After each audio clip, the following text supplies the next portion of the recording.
Good morning. My name is Lara. My Dharma name is One Lason.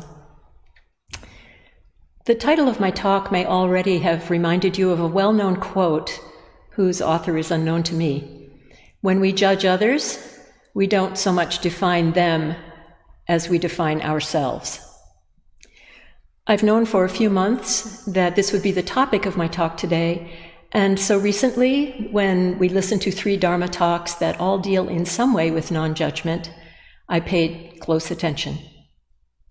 From Michael Macklin's talk on the concept of no self in Theravada and Mahayana Buddhism, I learned that our notion of ourselves, of I, is not based on our own inner experience, but is solely based on how we think others see us.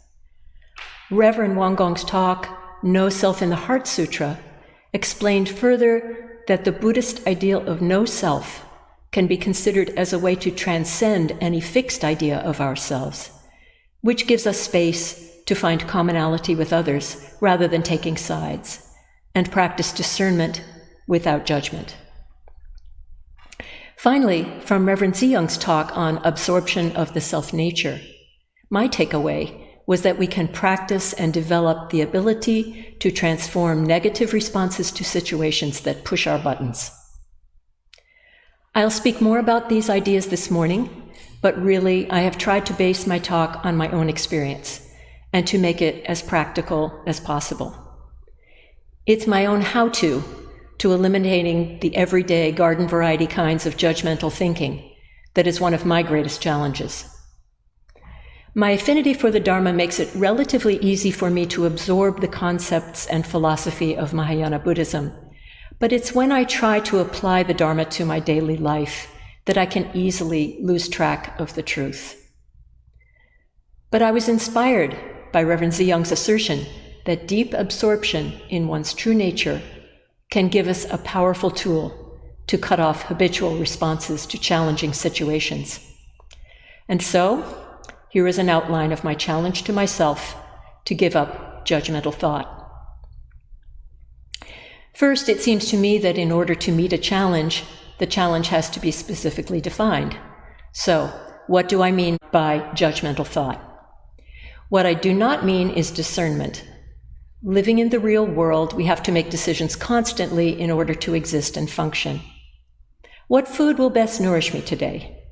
How should I speak to a colleague about a problem at work? Should my child be vaccinated when the vaccine is approved? These decisions require us to seek accurate information, to weigh pros and cons, and to consider the desired outcome. What they do not require is for us to insert our ego into the process with its need to bolster our self-image and protect our fragile notions of ourselves. The involvement of the ego turns ordinary decision-making into judgmental thinking.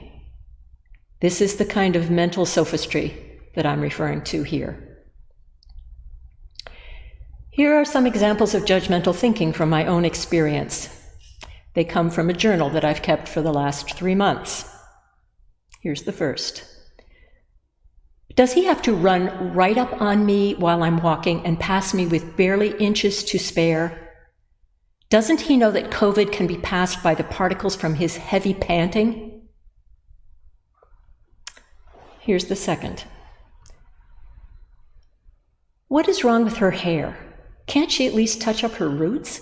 After all, she is a news anchor on television. It gets worse. My last. It figures that her grocery cart is full of chips and soda. Why else would she be so overweight? And so on. Am I ashamed to share these with you? Of course I am. But I want to be honest about how unhelpful, how ridiculous and petty this kind of thinking is. So, I have identified my challenge. We know that, according to psychology, the first step is to look at root causes of behavior in order to eliminate them. In our Buddhist practice, mindfulness and deep understanding can be tools for change. We know that we are conditioned by our environment, including the opinions and thinking of our family, our friends, and society. The recent science of epigenetics also theorizes that we actually inherit emotions from our ancestors and from the environment, including so-called transgenerational trauma. Accordingly, although we are infinitely free, most of us have become prisoners of conditioned reflexes and predictable reactions, habitual and automatic. I can't access knowledge of my inherited emotions and possible trauma, but I only need to remember my mother and her sister to understand where I learned judgmental thought. My mother and aunt were both quite witty, and when they were together, which was often, nothing was safe from their quips. Other women and their fashion choices were especially rich material for their catty comments. Although I couldn't begin to match their verbal wit, I absorbed the thinking that produced it, and it became my habit of thought as well. I should add that my mother was an extremely compassionate person and an emotional support to everyone around her. Who can say why and how she learned to be judgmental? My introduction to judgmental thought was only intensified as I studied music from an early age and on through college. Every note was judged incessantly, and perfection became the impossible aim. Even more than judging the artistry of others, a self-limiting and destructive pattern of self-judgment was formed in those years. I'll come back to this idea later. Now that I had a better understanding of the roots of my judgmental thinking, I looked inward to see the role that my own ego plays in perpetuating it. As I said before, it's the involvement of the ego in our decision-making that produces judgmental thinking. The ego's role is to protect and perpetuate the notion of myself, distinct and unique from others. As it relates to judging others, what I've discovered is that I tend to judge in others what I least like or most fear in myself. I have struggled my whole life to keep my weight under control, and so I am quick to judge others for being overweight, for poor eating habits, and so on.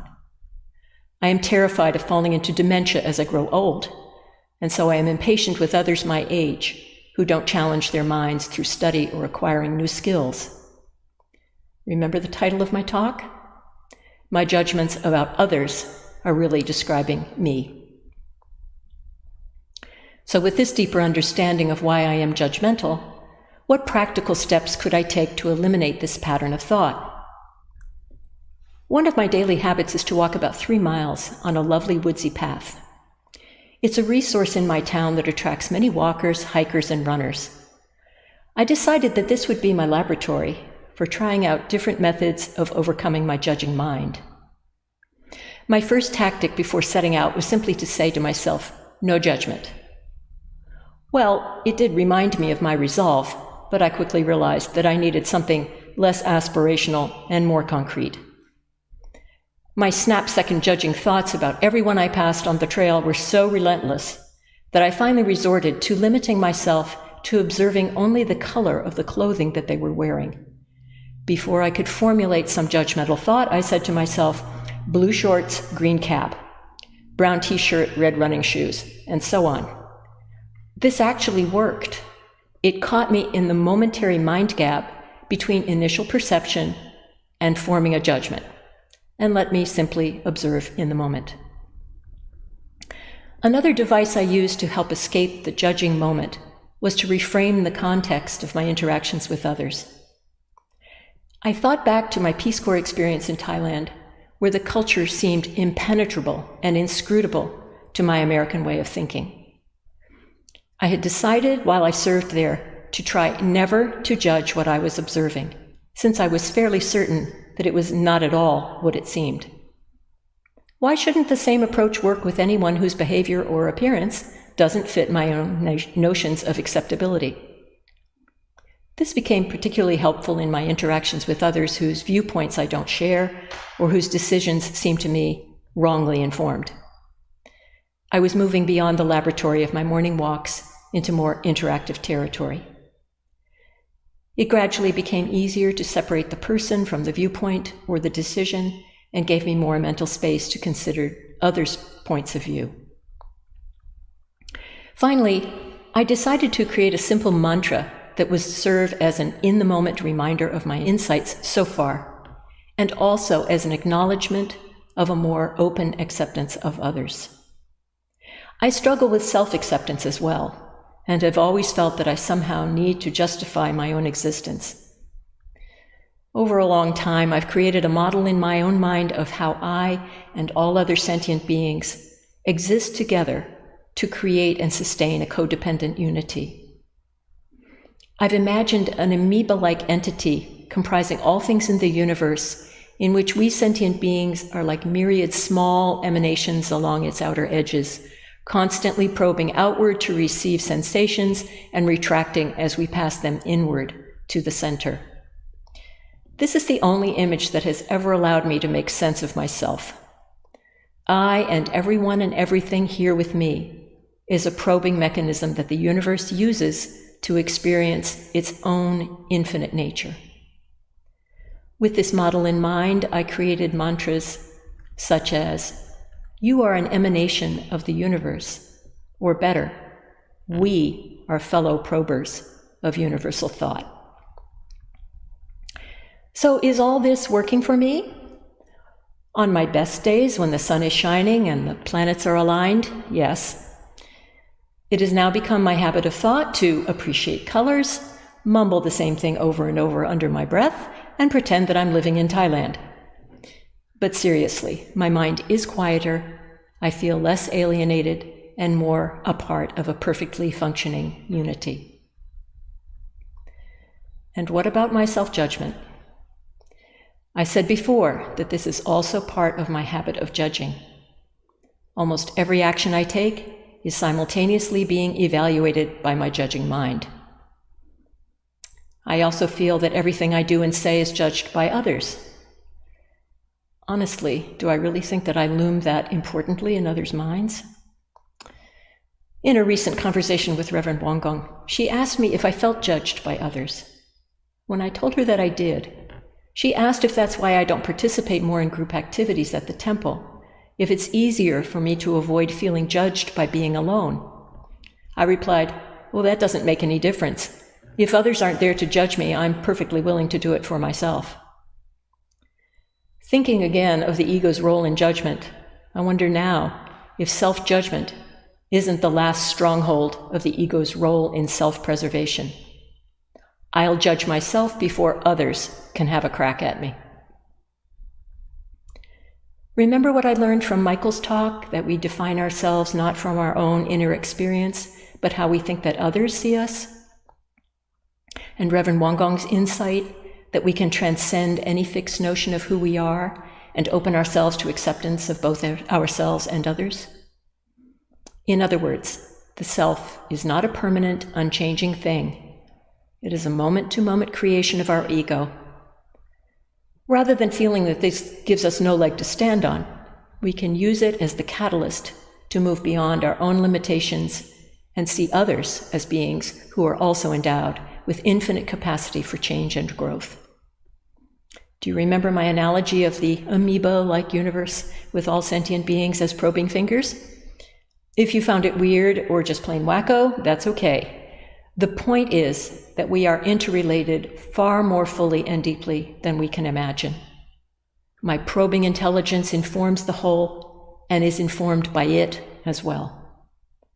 But my judgment is not necessary to others' experience of their own existence. We are all creating a chain of cause and effect that creates a universal karma, which we can only dimly understand. Judging others and judging myself is like pinning a butterfly to a table. Yes, it will let me examine the butterfly for a moment, but in the next moment, I will be looking at a lifeless shell. I'm continuing to try not to pin others down and to stop impaling my own wings as well. Thank you for letting me share my first steps on this journey with you. I would be very interested to see your comments, especially if you deal with this matter yourselves, in our live chat. Thank you.